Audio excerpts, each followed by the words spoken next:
Please আমাকে ছাড়ো না বলছি তো। কোথায় ছিলে?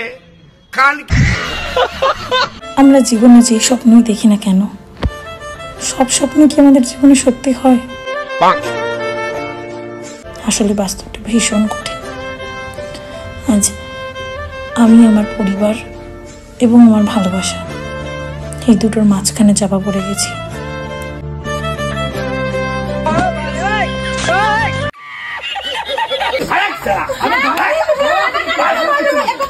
ভাই লিটারালি আমি আগের ভিডিওতেও বলেছিলাম যে কাকা ওকে কেলিও না, ওটা কেটে দাও, ঠিক আছে? ও যাই হোক, ওটা তো কাটাই আছে। যাই হোক, যেন ওদের কোনো রকম কোনো অসুবিধা না হয়, আর যদি হয় তাহলে আমার যে খারাপ কিছু হবে না, তখন আমি বুঝে নেবো। মালা ফালা বার কর, সব রেডি কর, দিয়ে দেবো। এতদিনের ভালোবাসা সফল হবে না। তাই সাজিদ ধর, দাদা দায়িত্ব নেদের কোনায় বাঁশ ঢোকানোর দায়িত্বটা নিয়েছে। কিছু ভিডিও এই ফটো হ্যাঁ ও পোস্ট করছে না, ঠিক আছে? ওর কাছে যদি ফোন থাকতো না, একবার হলেও আমাকে ফোন করতো। আচ্ছা সাজিদ, তুই একবার ভাবিস নি ওর ফ্যামিলি থেকে জোর জবরদস্তি করছে কিনা? আমি বুঝতে পারছি ওকে, ও ফ্যামিলি থেকে ওকে জোর জবরদস্তি করা হচ্ছে।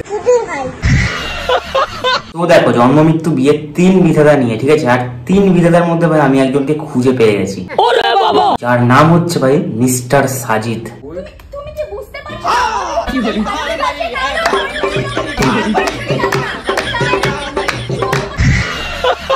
ও যারা সাজিদকে চেনো না তাদেরকে একটু ক্লিয়ার করে বলি, সাজিদ হচ্ছে আমাদের বাংলার একটা বড় প্র্যাঙ্ক স্টার, মানে ছোটখাটো প্র্যাঙ্ক স্টার, ঠিক আছে? যে 4-5টা বিয়ে করে ফেলেছে।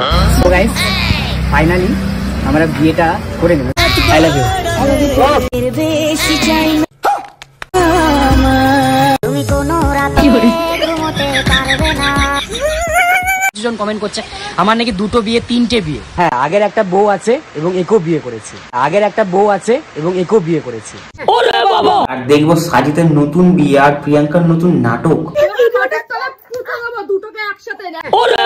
আজ থেকে প্রায় 4 মাস আগে আমি এদের উপর ভিডিও বানিয়েছিলাম, আর ভাই সেখানে আমি জানতাম এরকম একটা নাটক এরা পরবর্তীকালে গিয়ে করবে, ঠিক আছে? সেটাই হয়েছে।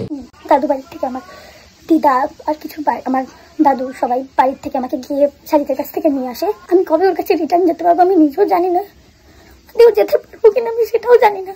তোমরা একটু হেল্প করো, হয়তো আমার সবকিছু ঠিক হয়ে যাবে। আমার বাড়ির সবাইকে আমি অনেকবার বুঝিয়েছি যে আমি ওকে ছাড়া থাকতে পারবো না, কিন্তু তোমরা তো এর কথাটা বুঝতে পারছো না, এ আলবালছাল করে কথা বলছে, ঠিক আছে? আমি একটু ক্লিয়ার করে বোঝাই যে কি বলতে চাইছে। মানে বলতে চাইছে যে সাজিদের কাছ থেকে এর ফ্যামিলির লোক টেনে নিয়ে এসছে, ঠিক আছে? ছিঁড়ে ফিরে নিয়ে এসেছি, টেনে নিয়ে এসছে। আমরা দুজনেই একে অপরের সঙ্গে ভালো ছিলাম, সুখে ছিলাম, কিন্তু তারপরে ফোন কোথায় পেয়েছিস? কে দিয়েছে তোকে ফোন? কে পেয়েছিস? ফোন কে দিয়েছে? খুব সাহস না? দুটোকে একসাথে একবার যখন নিয়ে এসেছি না, আর ওখানে যেতে দেবো না, ভিডিও ছাড়াবো না। দে ফোন, দে ফোন। আমি ভিডিওটা ছাড়বো না, শুনতে ছাড়তে পারবে না। তুই তো তুই ফোন ছাড়বি কোথা দিয়ে? এত সস্তা? হাতটা ধরে ভেঙে দাও, হাতটা এরকম ভাবে ভেঙে দাও। তাহলে তুই তো দেখো, সাজিদ এমন একটা ঢ্যামনা ছেলে, ও প্র্যাঙ্কের নামে যা খুশি তাই করতে পারে, ঠিক আছে? যখন জিয়ার সাথে রিলেশনে ছিল, মানে প্র্যাঙ্ক করছিল না, জিয়ার সাথে প্র্যাঙ্ক কি বিয়ে করেছিল। যাই হোক, যখন জিয়ার সাথে বিয়ে করেছিল তখন প্রিয়াঙ্কার সাথে এক কম্বলের নিচে এসে ভাই জিয়ার উপরে প্র্যাঙ্ক করেছিল।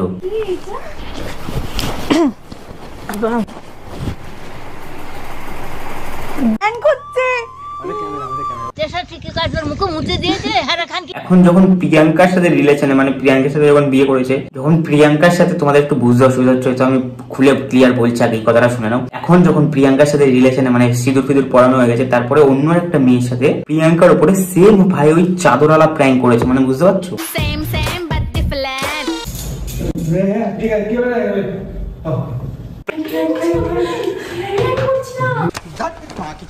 তুমি কি বুঝতে পারছো না? ও যদি তোমাকে ভালোই বাসে তাহলে ওর পরিবারের লোকজনের হাত ধরে চলে যাবে না। এই মেয়েটাকে চিনতে পারছো না? এই মেয়েটা হচ্ছে সাজিদের নতুন বউ, ঠিক আছে? তো ফাইনালি 4 নম্বর বিয়েটা করে ফেললো। কিছু বলো। বলবো না, ঠিক আছে? একটু এখন রোল প্লে করবে, তারপরে আবার নতুন একজন আসবে, মানে তোমাদেরকে তুতিয়া বানানোর একটা ঠেকা নিয়ে সাজিদ বসে রয়েছে। তো দেখো এখন তোমাদের কাছে আমি জি বাংলা সোনার সংসার থেকে একটা নাটক তুলে ধরছি যেটা অ্যাওয়ার্ড পেয়েছে এই বছর। সেই নাটকটা দেখার পরে তোমাদেরকে ভাই তোমাদের ইচ্ছা হবে যে তোমরাও অ্যাওয়ার্ড দাও ওকে, ঠিক আছে? তো সেই অ্যাওয়ার্ডটা দেওয়ার জন্য তোমরা কমেন্ট বক্সে এসে, হ্যাঁ আমার কমেন্ট বক্সে এসে ওদেরকে অ্যাওয়ার্ড দিতে পারো, ঠিক আছে? বিভিন্ন ধরনের অ্যাওয়ার্ড, যেরকম খান কি ছেলে প্লিজ আমাকে ছাড়ো না বলছি তো। এই কুনাল ধর তো আমাকে আমার মতো ওকে ডাক্তার দাও বলছি তো নাকি? আরে ছোট্ট মেয়ের জন্য তুমি এরকম পাগলামি কেন করছো? হাতটা কেটে ফেলেছো, ডাক্তারের কাছে চলো না। আমি দেখো আমি হাত কাটিনি, দেখো আমি কি করবো কিছু বুঝতে পারছি না। তুই পন মারাগা কি করে সে কোথা থেকে আছো, আমি সেখান থেকে তুলে নিয়ে আসবো। দেখতে পাচ্ছেন না যে ছেলেটার এখানে কি অবস্থা? দেখতে তো পাচ্ছি ছেলেটার গান ফেটে গেছে। তাহলে বলছি তোমাকে কত টাকা দিয়েছে আসার জন্য? সবকিছু ভেবে তো নিয়ে চলে গেলেন, একবার ভাবলেন না যে এদের কি হবে, এরা বেঁচে থাকবে না মরে যাবে? আরে ভাই ওর বেঁচে থেকেই বা কি হবে, পুরো জীবনটাই তো।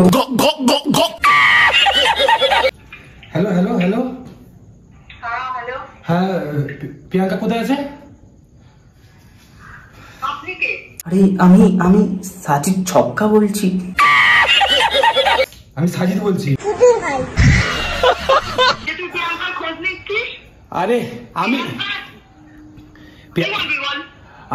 আমি বলতে চাইছি প্রিয়াঙ্কা কোন হসপিটালে ভর্তি আছে? প্রিয়াঙ্কা না ঘরে আছে না আপনার কাছে আছে, প্রিয়াঙ্কা আছেটা কোথায়? প্রিয়াঙ্কা গাদার, তাহলে গাদার সাথে ঘুরতে আছে।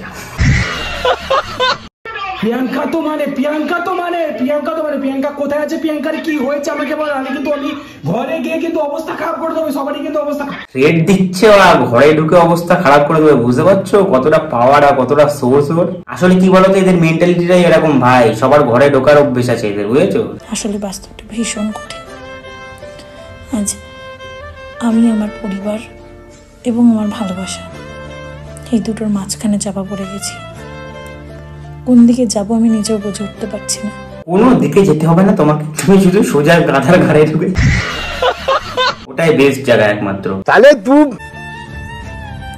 অনেকের অনেক কথা। আরে ভাড়া অ্যাম্বুলেন্সটা ভাড়া করেছিস, সব স্ক্রিপ্ট লিখেছিস, ঠিক মতন বলছিস, সব ঠিক আছে ভাই, অ্যাম্বুলেন্সটার মুখটা অন্তত রাস্তার দিকে ঘুরিয়ে রাখ।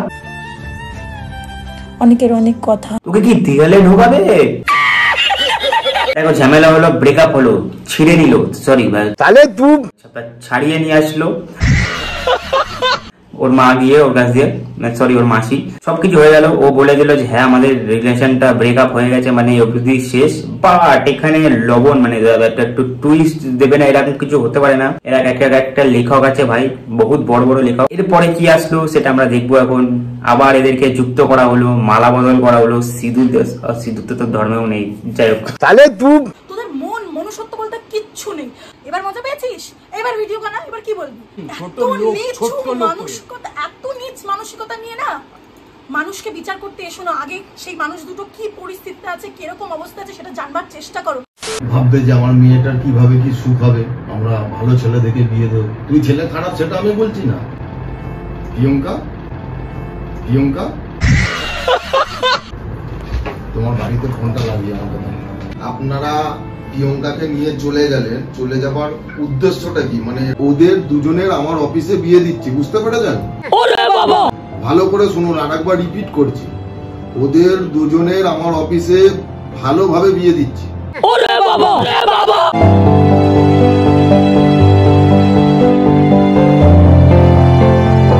Congratulation great successful person. দেখো এখানে বুঝলাম কাকার দায়িত্ব নিয়ে এদেরকে ফোন টোন করে এদের সেটিং করিয়ে দিল একদম বাড়ির সাথে। বাড়ির লোকও এখন মেনে গেল ভাই, কি করে? এর আগে একটু আগে কেলাচ্ছিল, এখন মেনে গেছে।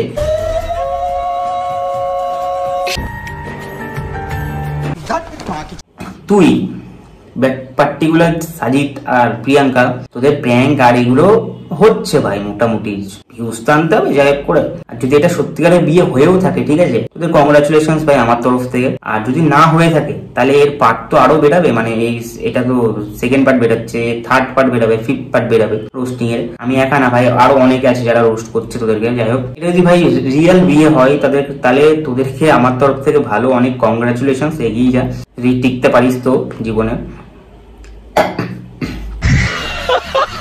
চলো ভিডিওটা আজকে অবধি রাখবো। কারোর খারাপ লাগলে ভাই অবশ্যই এটা এন্টারটেনমেন্ট পারপাস ভিডিও, ঠিক আছে, কাউকে আমি মানে টার্গেট করে কোনো কথা বলিনি, ঠিক আছে? তো normal just entertainment purpose video দেখো ভাই, মজা নাও, লাইক করো, সাবস্ক্রাইব করো, ভুলে যাও। আর দেখো এরকম ধরনের ভিডিও আরো আনবো, সাবস্ক্রাইবটা করে রাখো মাস্ট, তাহলে পরেও আরো দেখতে পারবে। তো দেখো ভিডিও শেষ করার আগে আমি একটাই কথা বলবো, ভাই নিজের ধর্মকে সাপোর্ট করতে শেখো। নিজের ধর্মের উপর যদি কেউ হাত দিতে চায় তার হাত ধরে কুড়িয়ে ভেঙে ফেলো, ঠিক আছে? এটুকুই বলবো। জয় হিন্দ, জয় ভারত।